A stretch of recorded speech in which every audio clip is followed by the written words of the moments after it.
we've been looking on the screen at a painting that I'm sure a lot of you are familiar with. It's very well displayed at the moment in the new hang at Tate Britain.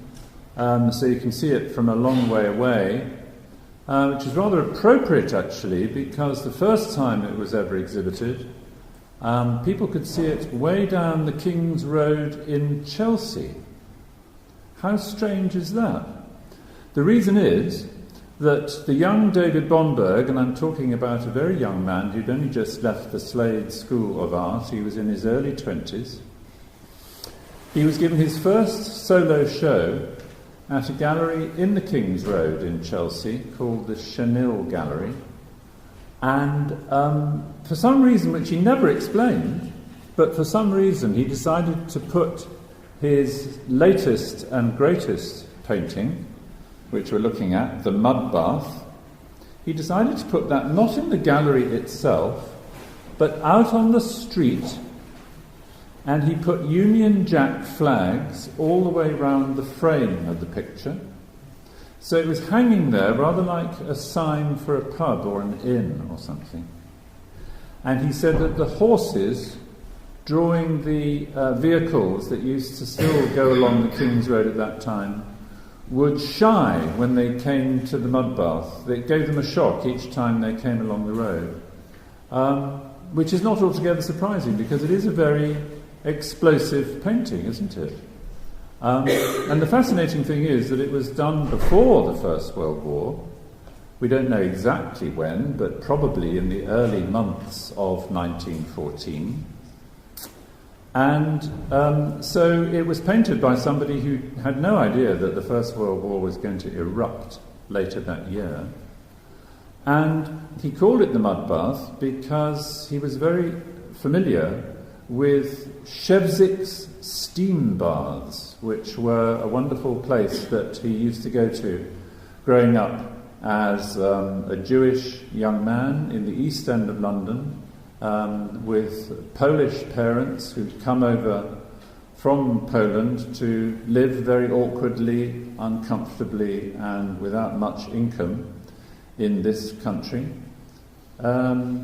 And Shevzik's steam bath was a place that was beloved by the Jewish community. The Jewish community was very, very strong in the East End at that time. And in Brick Lane, next door to the Whitechapel Art Gallery, there was this steam baths where people would go and relax and have a good time. But of course, looking at this painting, you think, hang on a minute, this is not a documentary picture about steam baths. What's going on? And of course, the title of the painting immediately makes you think of, strangely enough, the First World War. The Mud Bath. I mean, if you wanted to sort of sum up the First World War, you could even call it the Mud Bath, couldn't you? But this was painted by a young man before the First World War. So one of its qualities is that it's strangely prophetic in the way that art can very often be. It's looking forward, even though ostensibly it's about figures who are gathered around a bath, which Bomberg paints red. There's a kind of pillar in the middle rising up, which looks rather like a sort of totem pole, doesn't it? So immediately that makes you think of, I don't know, natives somewhere maybe, primitive people. That was a key word in those days. All the young artists of Bomberg's generation talked about primitive because it was something that they'd fallen in love with, something that they explored when they went to the British Museum and hunted down things that weren't very well displayed because they weren't valued very much back then, not half as much as Greek and Roman works of art. But the British Museum did have African carvings, it did have oceanic works of art, and all these inspired the young artists, the avant-garde artists anyway, who were coming out of the Slade just before the First World War. It inspired them to simplify, and that's one of the things, of course, which this painting does. But what is it? Is it a mud bath? Is it a dance, which it could be? That's another thing that excited these young artists enormously. Russian ballet, The homegrown attempts by people like Margaret Morris to revolutionise the whole notion of dance inspired artists like Bomberg. So you've got that going on in this painting as well. But above all, we bring our hindsight to bear on it, don't we? There's nothing we can do about that. We know what happened later on in 1914. And of course this year we are exploring it all over again, wherever you look in the media, trying to re-understand it, if you like. We know what happened. We know that the world did turn into a mud bath, and that makes this painting even more extraordinary, makes it even more like a battle scene. It does look as if some kind of extraordinary fight might be going on. And another aspect, of course, is this notion of the human being, the human limb, being turned into something so simplified and angular that it becomes almost mechanical, doesn't it? It's almost as if humanity is turning into a robot.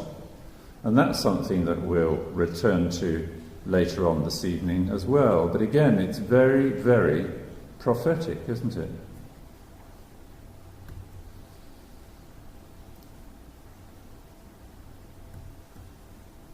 Oh, we jumped one there. Staying with Bomberg for a moment, what happened to him was, like so many artists of his generation, he didn't have much of a chance. After this initial fling in the London art world of 1914, he didn't have much of a chance to pursue his work because, of course, he was sent off to war. He actually served in the Royal Engineers, and this is a big drawing that the V&A has in its wonderful collection of prints and drawings, called Billet, which Bomberg drew in 1915, just before he was sent off to the front. Here he is trying to summarise his feelings of being in a billet, being a young, untried, probably quite baffled and frustrated soldier. The notion of the bed, the mud bath has been turned into a bed, but it's still an oblong stretching across the picture. But there's a much more constrained feeling here, much more the feeling of some people being hemmed in. You've got these kind of fences almost at the left and the right. He's using the bed, isn't he? Turning it into a kind of prison upon which the mattress of the hard, uncomfortable bed contains these figures, one of which thrusts his way up at the top there towards the middle of the picture, and he seems to be kind of hunched on the edge of the bed, sitting there, looking tired and miserable and full of foreboding. All around him, the figures are less easy to make out. They're much more machine-like now. It's almost as if the machine world has taken over and completely turned these figures. Although they're wearing army uniform, they're turning them, aren't they, into something almost impossible to identify as human beings. Once again, this is very, very prophetic, because one of the cardinal aspects of the First World War was the way in which hitherto unseen, undreamt of, machinery, war machines, actually took over, dominated and exterminated people in a way which nobody could have predicted. That was one of the things about the First World War, that this machinery was unleashed in such a terrifying and efficient way that even the generals, on both sides probably, weren't actually ready for the carnage that it created. We're looking now at one of the many paintings from this period that hasn't survived. This is the only known photograph of it. It was reproduced in the magazine Blast in the summer of 1914, and it's by Wyndham Lewis, and it's called Plan of War. And we do know that it's a big 6-foot-high painting, painted in brilliant, brilliant colours. So I want you to promise me something, okay? If you go into one of those antique shops where strange things are covered in dust in shadowy corners, and you see rolled up in the far corner a very big canvas that's obviously been there a very long time. I want you to promise me to go over to it and unroll it, and if it looks anything like Plan of War by Wyndham Lewis, are you following me? You must promise me this. You've got to email me immediately. Because some of these paintings are out there, some of these paintings have been rediscovered, and I'm sure there are still pictures like that lurking in funny old places that need to be looked at all over again. And anyway, here is Wyndham Lewis before the First World War, early 1914, doing this big, pretty abstract painting called Plan of War. And I say abstract because, of course, the Vorticist movement, which was unleashed in the summer of 1914 with the publication of Blast, which Wyndham Lewis himself edited, Vorticism was obsessed by the machine age. Quite rightly, it thought that Britain had been transformed not only by the Industrial Revolution of the 19th century, but its consequences, and it wanted to forge an art that was capable of seeing Britain in an entirely new way, not in the Victorian way. They had no patience with Victorian tradition. They realised they were in the new century and they wanted a new art. And so they did push themselves to the limits of abstraction sometimes, but, and it's quite a big but, even the most abstract seeming pictures do actually still contain all kinds of references to the modern world.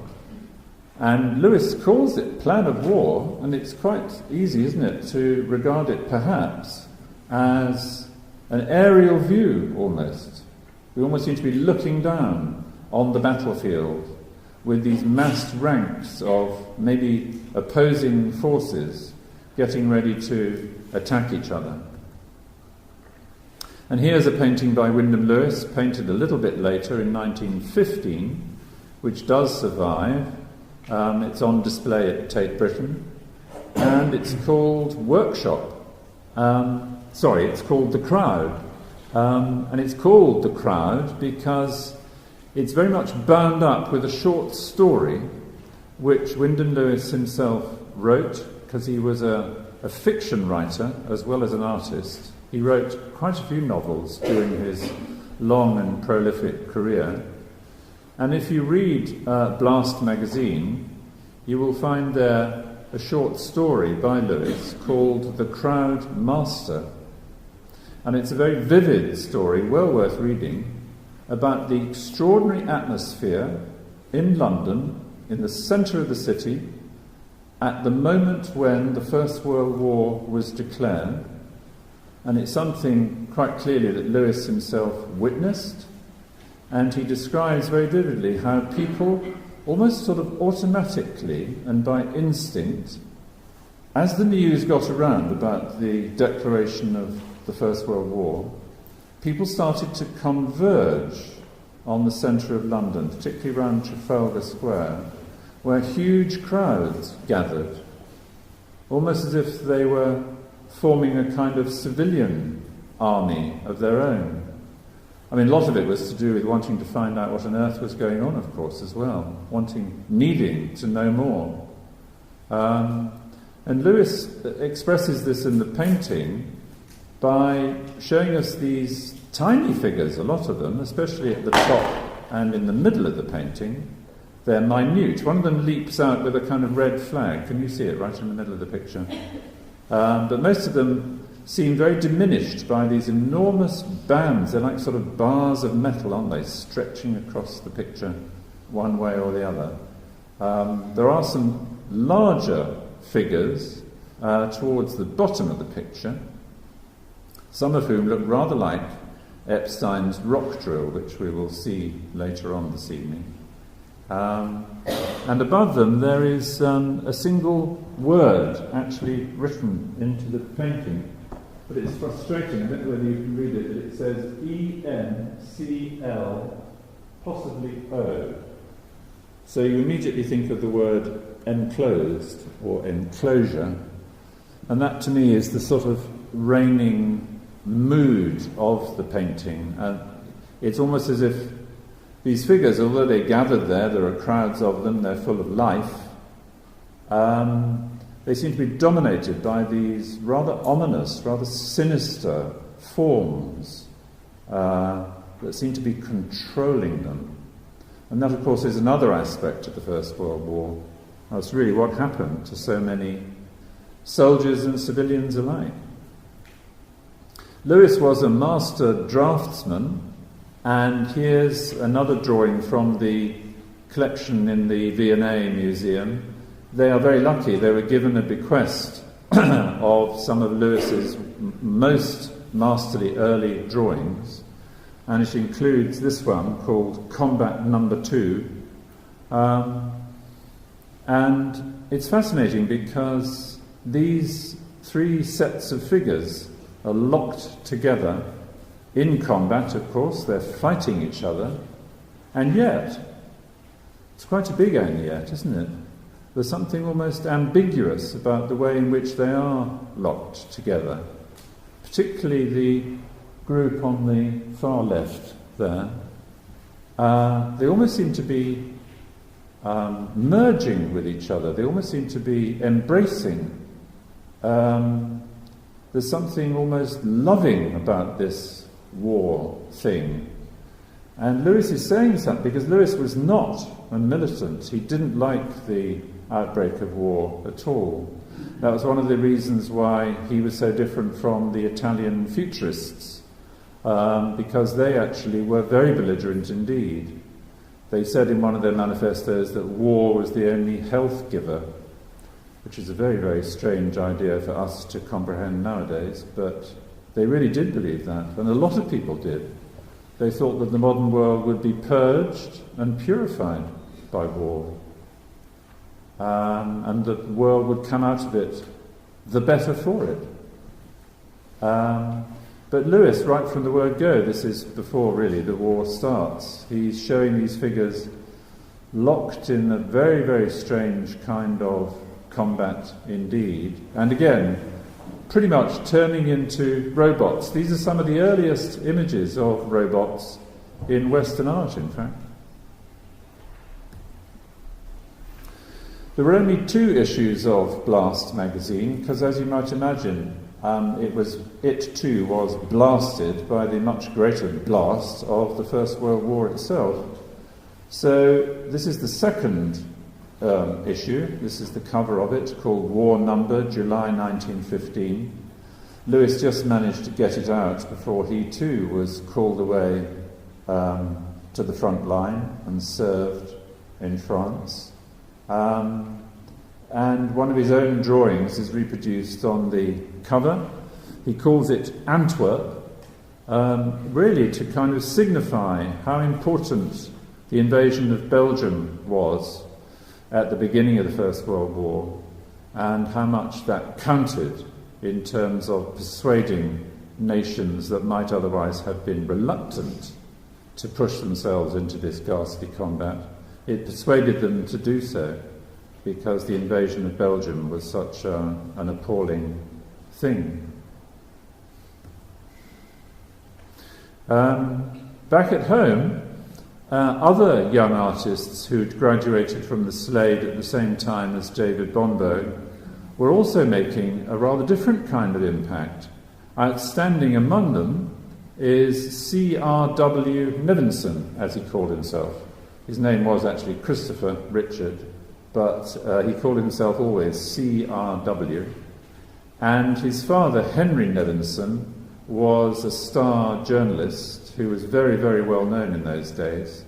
And he'd done a lot of war journalism, which is interesting, because, of course, Nevinson seizes on the outbreak of the First World War with a tremendous amount of panache. It's almost as if he's ready for it. And even before the First World War, we're looking at a painting which, once again, doesn't seem to have survived. So you've got to promise me all over again, look at it very, very hard. I don't want you to forget this painting. It's called, can you see the headline above it? This is a press cutting from Nevinson's cuttings books, which are preserved in the Tate. without which we wouldn't have these wonderful images at all. Anyway, the painting was called Tum Tiddly Tum Pom Pom, because it was inspired by a kind of carnival, really, on Hampstead Heath, with merry-go-rounds and all sorts of things. And there is Nevinson himself standing there on the left, looking very well scrubbed and rather dapper. He's holding his palette. He's just finished this enormous picture, which is called a futurist masterpiece. And according to the Western Mail, which published this picture, thank goodness they did, it's the only surviving photograph of a major early painting by Nevinson. Nevinson himself, yes, it says, "Our picture is of the futurist masterpiece by Mr. C.R.W. Nevinson entitled Tum Tiddly Tum Pom Pom. It represents Hampstead Heath on a bank holiday. Real confetti has been showered into the paint. The picture shows, at least the artist claims that it shows, the chaotic movement, fun and enthusiasm of the bank holiday crowd." Well, I'm sure it did, and it's very frustrating that we can't see it full size and in colour with the confetti. But what it does prove, even in repro, is that Nevinson was a futurist at this point in his life. He wasn't a vorticist. He disagreed with Wyndham Lewis and the vorticists, and he signed up with Marinetti, the leader of the futurist movement, who had come over to London in 1912 with his cohorts and made a huge stir in London with a massive exhibition and indeed futurist performances, which were very, very controversial indeed. They knew exactly how to publicise themselves, and Lewis signed up, really. He became the one and only English member of the Italian futurist movement.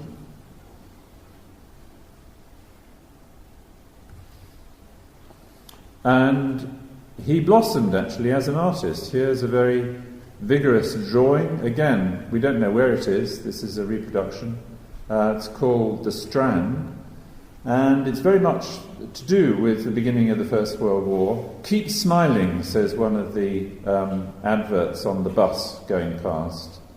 And it's got these searchlights that futurist artists love so much. You see them in the work of Boccioni and Severini, who was a great friend of Nevinson, actually. Severini, the Italian futurist, was based in Paris because he was a Francophile, and Nevinson got to know him, and they developed not only a big friendship but also a big correspondence. There are lots of letters between them which are fascinating. Yes, a very interesting drawing because although Nevinson was a futurist at this point, there is something dark and foreboding about this picture. It's not a glorification of war at all. The figures who are rushing past in the foreground, if you can call it a foreground, they seem quite haunted, don't they? They seem quite melancholy, stressed, could just be sort of evening rush hour, I suppose. And this tremendous play above with these dark, dark houses, these buildings, with adverts like Players, and I think that's probably Bovril, isn't it? On the far right there at the top, Bovril, and Sig, of course, for cigarettes. But the important thing is to keep smiling, which a lot of people did at this juncture, because a lot of soldiers believed, didn't they, that the war would be over by Christmas. How wrong they were. This is Nevinson's painting called The Arrival, which he put on view in his first solo show, rather like David Bombo. He had a solo show just before the First World War, and this is a very futurist evocation of the machine age and the way in which, the biggest and the very latest state-of-the-art ocean liner is making its way either into harbour or across the ocean. We don't really know. It's both. Anyway, it's called The Arrival. It didn't sell. And so 1 year later, Nevinson put it on view once again and brought it up to date by calling it My Arrival at Dunkirk. Because by then he'd joined the ambulance force and was sent over to France. He has a wonderful photograph of him with the ambulance. It's a photograph which is in the Marinetti archive in Milan because he sent it. He signed it, inscribed it, and sent it to his great friend, the futurist leader Marinetti, because he was still a futurist. But his experiences in France soon persuaded him that futurism really didn't have it right about the First World War at all. And it was largely to do with the fact that Nevinson saw with his own eyes all these young men being brought back to the medical centres, either dead or hideously disfigured or wounded or injured or traumatised. And he also saw how quickly his own brigade, the ambulance brigade, was overwhelmed by the sheer numbers, the sheer amount of decimation that the war was creating, even from the word go. They couldn't cope. They couldn't look after these young men. And Nevinson's attitude to the war changed. He was invalided out after a few months and got married to his girlfriend and took her off on a sort of wartime honeymoon. But she remembered it afterwards as a very strange affair indeed, because Nevinson spent all his time planning and painting pictures like this. Can you imagine? Your new husband is just going to his studio every day on your honeymoon and painting things like Returning to the Trenches. That's the title of this quite really iconic painting. Of these figures who are indeed returning to the trenches, but not with any sense of the war will be over by Christmas, not with any sense of we are going to win.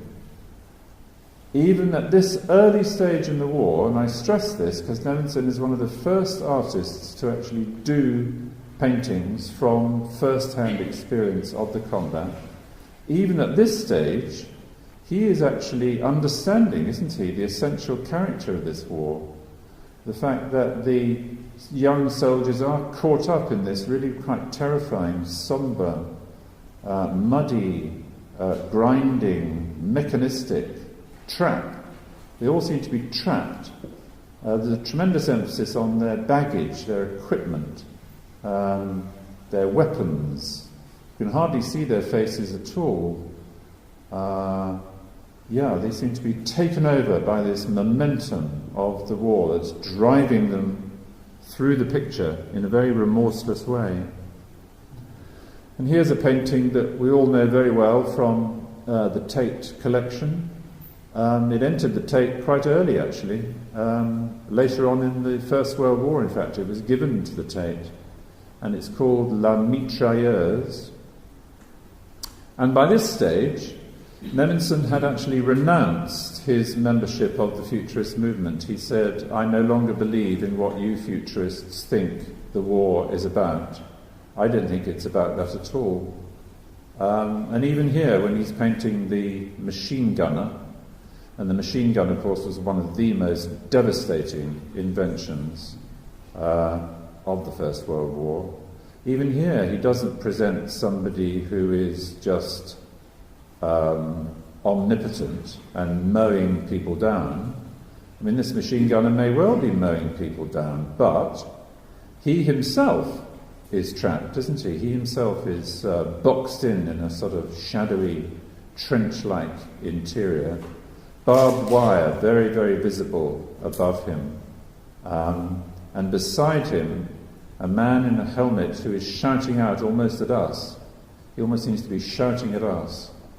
We don't know what he's shouting, but he may well be saying help, because below him is this almost bloodless profile of a young soldier who is either dying or dead, looking up on the ground there. And yes, and further down still, in the corner, the bottom corner there, this hunched figure of another soldier, machine gunner, we don't quite know. There's almost like a sort of coffin shape behind his helmet. So it's as much about death as it is about life, certainly. And Nevinson pushes himself even further. This is still 1915, these are early days in terms of war art, but he pushes himself even further with this extraordinary painting, which is in a private collection and has never really been seen much in public.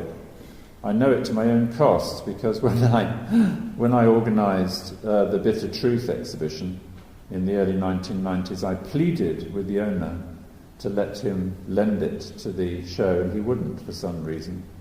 So it's hidden away somewhere, but it is a stunning picture, and it's just an extraordinary masterpiece. It's called Flooded Trench on the Isère, and it's all about, you can't see anybody there in the trench, but you don't need to in a way. Their presence is implied.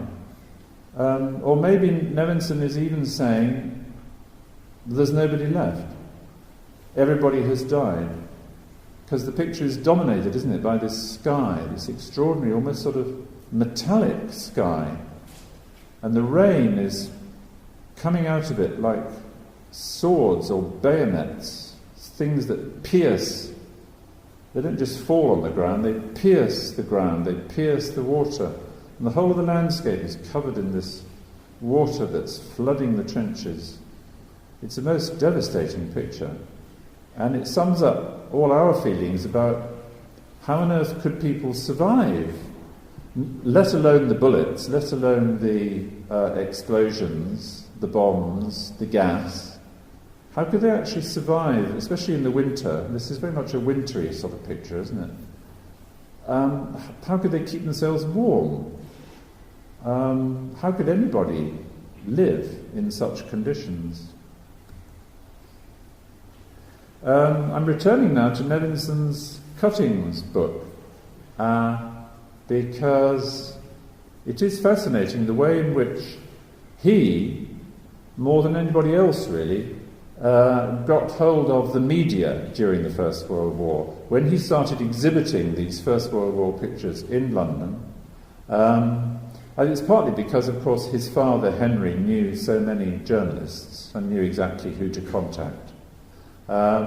He immediately became a sort of superstar almost overnight, but not in a sort of celebrity self-congratulatory way. Quite the opposite. He was a very, very controversial, notorious figure whom a lot of people hated, because a lot of people in England still couldn't understand anybody painting pictures like this, which suggested that war was like going to hell. Actually, I have one very extraordinary personal experience. The painting on your right, which is called A Bursting Shell and is now in the Tate collection. Nobody knew where that was until 1974, when I organised an exhibition at the Hayward Gallery called Vorticism and Its Allies. And I'll never forget it. One day the phone rang. Do you remember telephones and the way they used to ring? And I picked up the telephone and they said, "Oh, it's the Hayward Gallery here. We've just heard from a man who says he's got a painting that you might like to look at, because he went to see the show and he thinks he's got a painting that's rather like the sort of thing in the exhibition. And he wondered if you'd like to come and see it." So thank goodness, I said yes. And it was in Hamilton Terrace in St John's Wood, which in those days was, parts of it anyway, were quite shabby actually. Not like nowadays. And I went to this flat, and there was a very nice man there, a young man, and he said, "Oh, I'm glad you've come, because I'd like to show you this painting." And it wasn't hanging on the wall, it was in a cupboard. And he opened the door, and there it was in the darkness, and it was a very, very dirty painting, so it was covered in muck. And I said, "Where did you get it from?" And he said, I've inherited it. It was an uncle who bequeathed it to me. He's dead now.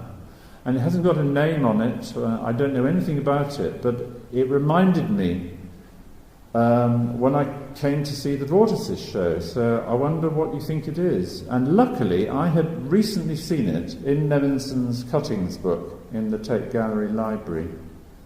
And I said, well, I'm pretty sure that it's a masterpiece called A Bursting Shell. And if you don't want it, please don't chuck it out. Please have it cleaned, and please, ideally, sell it to the Tate Gallery, because they'd love to have it. So that's what happened. And that's what can happen.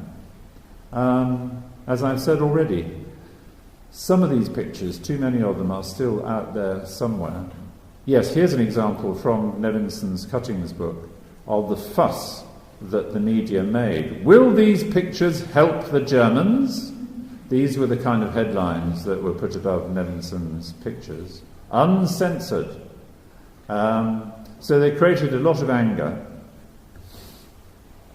But as we can see, if we go and visit this wonderful painting, which is now in the newly reopened Imperial War Museum in London, which, if you haven't had a chance to go down yet, I do thoroughly recommend. They've done a wonderful job on displaying the works of art in their massive collection, very well indeed. And this is one of the best paintings they've got.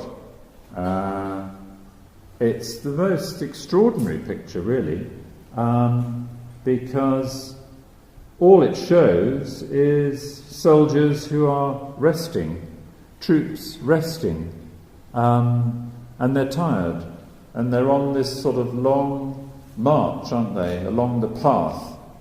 But the more you look at it, the more you realise that Nevinson's caught the utter exhaustion, the utter dejection, the utter bewilderment, really, of these guys.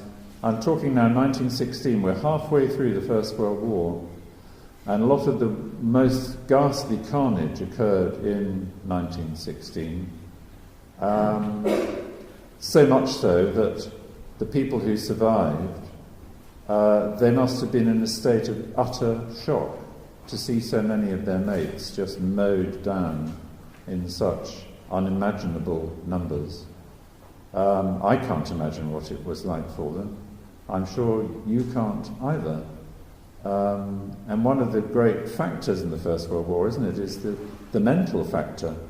Even if you survived, unquote, physically, you were very possibly traumatized for life by what you'd undergone.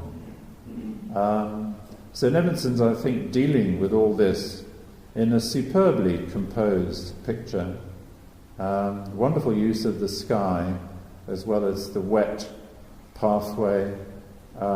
Again, his emphasis on equipment, the burdensomeness of that equipment. Everyone's weighed down. Everyone's really had it. They've had enough. They don't know what to do next. And here is the most moving one of all, actually. It belongs to Birmingham City Art Gallery, and it refers back to what Nevinson had experienced in the ambulance brigade at the beginning of the First World War. I think I described to you how all these young men were just brought into these sheds and left there, and nobody could look after them because there weren't enough people to look after them. It was one of those.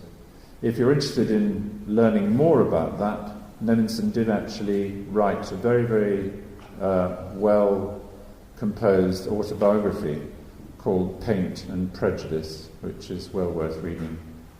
Paint and Prejudice. Yes. And the war, by this time, was affecting artists who weren't at the front and had no first-hand experience of combat at all. most notably perhaps Jacob Epstein, who'd been born in New York, in fact, and grew up in New York as the son of an émigré, rather like David Bomberg in that respect. Was a student in Paris, where he met Rodin, who was his great hero at that stage, and then took the rather surprising decision to come over to London and make Britain his home.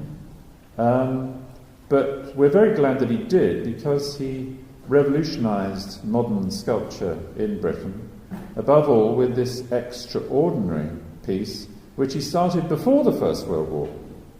Rock drill, as we call it, was begun in 1913, and in round about Christmas 1913, he invited a group of his friends, who included not only Bomberg but also Henri Gaudier-Brzeska, his friend and fellow sculptor. He asked them to come to his studio, which we're now seeing in this photograph, in Lamb's Conduit Street, right in the middle of London. And Epstein said, I want you to see this sculpture that I've been working on, because I just want you to see it. And they never forgot what they were confronted with, because, of course, what Epstein had done was to buy a real rock drill mounted on a tripod, the sort of thing that was used in quarrying at that time, very, very state-of-the-art, and without changing it in any way at all, he incorporated it in his own sculpture and surmounted it with this white plaster figure of the rock driller, whose little hand, can you see right at the top of the machine there, he's holding the handle of the drill with his hand, and he's leaning forward. And this extraordinary sculpture was only exhibited once. Isn't that a weird, weird thought? That one of the sculptures we can now see as a kind of landmark in modern British art, really, rather than just sculpture, was only shown once, in 1915 at a group called the London Group, and it was vilified. Most of the critics who wrote about it said it was a complete waste of time. How dare Mr. Epstein buy a real machine and borrow it and put it in his own work of art and call it a sculpture? What's he playing at? This is nonsense. And a lot of artists actually thought the same. Even Augustus John said it was one of the most disgusting things he'd ever seen and stormed out of the gallery. So it created a lot of anger and a lot of rage. And nobody wanted to buy it. And soon afterwards, Epstein, who didn't have any money, sold the drill and set to work on a very different sculpture, which is the only one we've got in the original shape. And he put it on view 1 year later. In 1916, he put this on view, and it's called Torso in Metal from the Rock Drill. And what he's done, of course, is to cast it in gunmetal, as he called it, gunmetal. And it's very, very different, isn't it, from the rock driller who surmounts in a very extraordinary, powerful, all-seeing way. He surmounted the rock drill. And people who looked at this sculpture looked up. It was huge, it was above them. And it was shown actually on a plinth in the gallery at the London Group. So it was even higher than it was in the studio in Lamb's Conduit Street. But what has Epstein done? Well, he's completely transformed it, and above all transformed the meaning of it. Because, of course, by 1916, pretty much everybody was beginning to realise quite how abominable this First World War was becoming. It was going on forever. It was killing millions of young men, and millions more young men were being sent to the front, even younger, and even less trained up properly. So Epstein quite clearly decided to reflect his feelings about the progress of the war, which he hated, in this work of art, this torso. This figure has become helpless. He's still very much a robotic figure, but he's helpless. He hasn't got the drill, which of course was a very phallic form, wasn't it? A very kind of virile machine, the rock drill. That's all gone. All we're left with is, he's more like walking wounded, isn't he, than somebody who is supreme. He doesn't have a hand, he doesn't have an arm, and strangely enough, within his metallic rib cage, there is lodged the embryonic figure of a child. So it's almost as if he's about to give birth to what exactly? We don't know, and Epstein never told us. It's a very, very strange idea. But maybe he's asking a question, isn't he? He's putting the question into our minds as to what kind of world the future generation is going to enter. What kind of a world is being created, or rather destroyed, in front of our eyes as the war proceeds. There's another view of it, which shows his defensiveness, I think, even more. This great long neck jutting out. It's almost as if he's just waiting to be attacked, waiting to be killed. So that gives this form of the baby an even more protective meaning. He's trying to shield the future generation from being destroyed.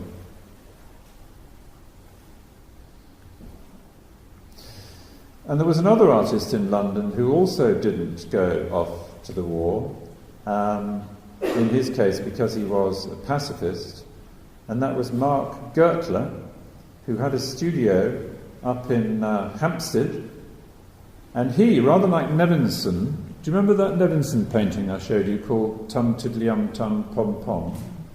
Well, rather like Nevinson, Mark Gertler went off to the Heath and saw a merry-go-round in a fun fair and realised that he could turn it into, far and away, the biggest and most ambitious picture he'd ever produced. He was the same generation as Bomberg and Nevinson. He'd studied in the same place at the Slade. So he was young, he was full of ambition, and he wanted to do a picture which summed up his own feelings about the First World War.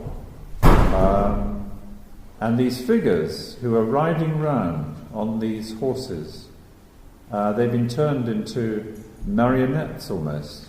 They seem to be singing, they seem to be shouting.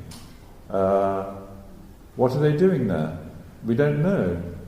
The fun fair has been turned into some kind of machine-age robotic structure. The clouds above it are crowding round it in a very claustrophobic way. And there's something kind of mad about it. It's almost like sort of funfair meets lunatic asylum, something like that. But above all, maybe it's to do with this notion, as Goethe saw it, of soldiers and sailors, men and women, caught up in this endlessly revolving, crazy thing that just goes on and on and on forever. So it's like a sort of nightmare. It's a painting of a nightmare. Goethe, in fact, was a very insecure young man. He had mental problems himself, which haunted him throughout his life. While he was still painting it, he had it photographed, and he sent a photograph of it to his friend D.H. Lawrence, who was at that time writing down in Cornwall. And Lawrence was so overwhelmed even by a black and white photograph of the merry-go-round that he wrote the most powerful, impassioned letter back to Goethe saying, I don't know how you've done it, but you've summed up so much about what is happening out there in the First World War. and he was saluting him for his genius, really. And now we come to Paul Nash, who yet again was a young artist who had trained at the Slade at exactly the same time, but he was very different at the Slade from the others. He didn't actually like modern art much at all when he was a young student. They would all rush off and see the latest exhibition of Cubism or Futurism and get very excited about it. But Paul Nash, when he was very young, he didn't really like all that. He saw himself as part of the romantic landscape tradition, very much in the tradition of William Blake and Samuel Palmer, that kind of thing. He didn't even paint in oils, he painted in watercolour. He was a landscapist, he was a traditionalist. And then Paul Nash goes off to serve as a soldier. Fortunately, he is wounded and invalided out from his regiment and sent back to England. I say fortunately because only a few days later, most of his regiment, including all his friends of course, are wiped out on one of those attempts to come out of the trenches and march towards the enemy and get mown down. And Nash, of course, is overwhelmed when he hears about this and becomes totally obsessed by wanting to be a war artist, and fortunately is given a commission by the British government. One of the most remarkable aspects of British art in the First World War is the British government's readiness, even though by this time they were totally caught up in this nightmare and they needed all the money they could get to struggle onwards with the war. They also gave quite a lot of money, actually, to a large number of artists, commissioned them to do war pictures. And here is one of the first results of that, Spring in the Trenches by Paul Nash, which is a sombre piece, but it still has an element of hope, I think. The blue sky, there are elements in the landscape which still have growth attached to them. There are some quite ravishing colours mixed up with the greyness of the soldiers further down the picture. So that's how he starts out, but then he is sent off to one of the most desperate regions of the First World War, and by that I mean Passchendaele, and he is utterly overwhelmed by what he finds there. And he writes back to his partner in England saying, "I want to be a messenger. I want to convey a bitter truth." Those three words struck me so much when I was researching this whole subject that I thought they would be a good title for the book that I wrote. Because Nash actually was a very good writer. He read poetry a lot, and he's a very good writer indeed. He's very literary. And boy, by this time he's turning into a wonderful painter as well. These paintings that he executes in 1917, they are official war commissions. And this is not the sort of thing that the British government wants to see as the result of the British War Commission, but Nash does it anyway. This one's called Void. That's the only title he gives it, Void. Quite extraordinary, very, very powerful. And here is perhaps the most well-known one, called We Are Making a New World. Well, we certainly are, because it consists of mud and of water and of felled trees and of stricken trees that are still upright, but there's not much hope for them. The sky seems to be clogged in its lower reaches by what? Almost like dark red blood. It's a most extraordinary colour. And one of the things that Nash writes about, actually, in one of his early essays on being a landscape painter, he says that he sees trees as people. And I think very much he wants these trees almost here to stand in for people, It's almost as if he wants them to have that same emotional effect on us. But of course, more than that, he wants us to think about nature as a whole, and about how not only human beings and young soldiers are being destroyed, but the world is being destroyed. So maybe that's a good moment to end on with one of Paul Nash's masterpieces.